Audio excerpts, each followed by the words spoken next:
Chapter 20. I got too sad sitting next to the boy, knowing that his parents were dead, and it might be a while before anybody figured it out to tell him. I wanted to forget about him, so I went back to the window to see if anything new was going on. Big mistake. When I got there, Abdullah was standing off to the side, leaning against a lamppost with his hands in his pockets. He was smiling, but I knew it was a mean smile, not a happy smile. While I was watching him, he got a call on his cell phone. He was very short. As soon as he hung up and put the phone back in his pocket, he went to his gang of rock throwers and got them to move away from the house. Seconds later, the first bullet hit the house. It was loud, and it was sudden. In the distance after it hit, the crowd outside the house froze. Then everything and everyone started to panic. The sheet bolted in all directions. The kids screamed, and they dropped to the ground, covering their heads and rolling up into little balls like those bugs that live in the basement and roll in on themselves when you touch them. The adults tried to cover as many children as they could. Some of the stone-throwing boys looked scared but excited. Abdullah, who seemed to be the ringleader, looked defiant. He even looked over at Miss Fahima and sneered at her the way that I used to sneer at Miss Zero when I made some clever comment about her to my friends. Inside the house, Omar started rocking back and forth like a rocking horse in a hurricane, wailing the stupid punishment poem at the top of his lungs. Aaron and Simcha had their rifles out. One pointed his gun at the window, the other at the door. Bang! A second shot hit the house. This one came very close to the door. The third shot came soon after. It hit the door smack at head level. "I can't see the shooter," Simcha shouted.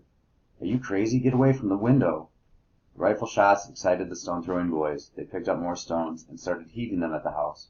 Miss Fahima ran right over to them and pulled on their arms, trying to take the stones away. "I know all of your parents, I know your teachers, and I know your scout leaders. This is not helping." "Out of the way, old woman," Abdullah said.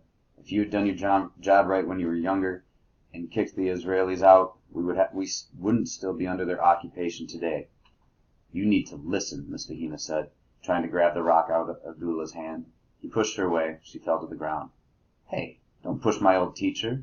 One of Abdullah's friends knelt down to help her up. Other boys joined him. Miss Fahima got back to her feet. She was not hurt. "I'm disappointed in you," she said to Abdullah.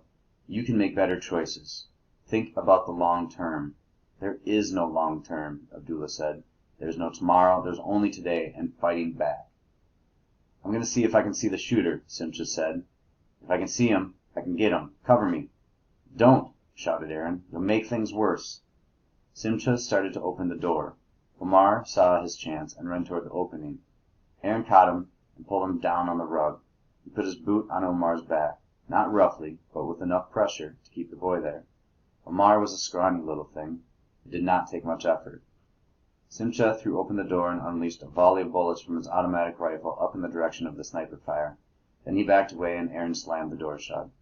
For a very long moment, everyone played statues. Then another bullet hit the door. Nothing had been gained. Everyone was exactly where they were. The gunfire attracted more attention. The sound of the riots came closer. It was accompanied by the sound of tanks and helicopters and army boots stomping the ground. "Our guys are here," Simcha said. "About time." Whatever was going to happen, I would have a front row seat. Chapter 21. We're coming up to the moment of my death. I blame a lot of it on my sister. Polly's handwriting looked a lot like mine. I went to her and asked her to help me write out the punishment poems. "No," she said. "Come on. If you don't help me, I won't be able to go on the trip." "I don't care." "I'll pay you," I said, even though I didn't have any money, and if I did, I sure wouldn't give it to her.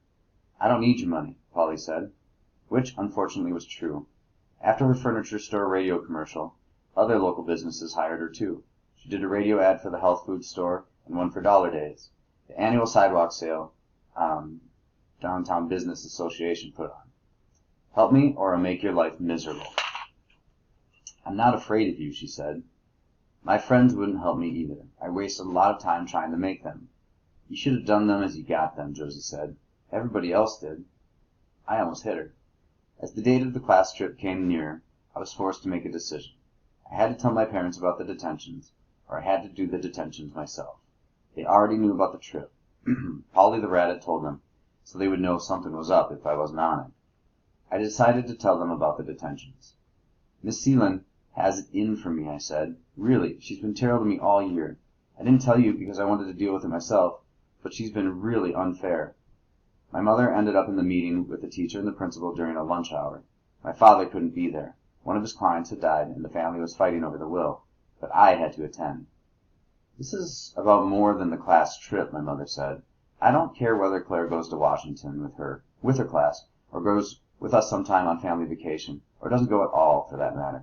This is about what happens, what appears to be systematic bullying by your teacher of my child. The principal looked at Miss Zero. You're right that this is about more than the class trip, she said. The detentions are part of Claire's assignments.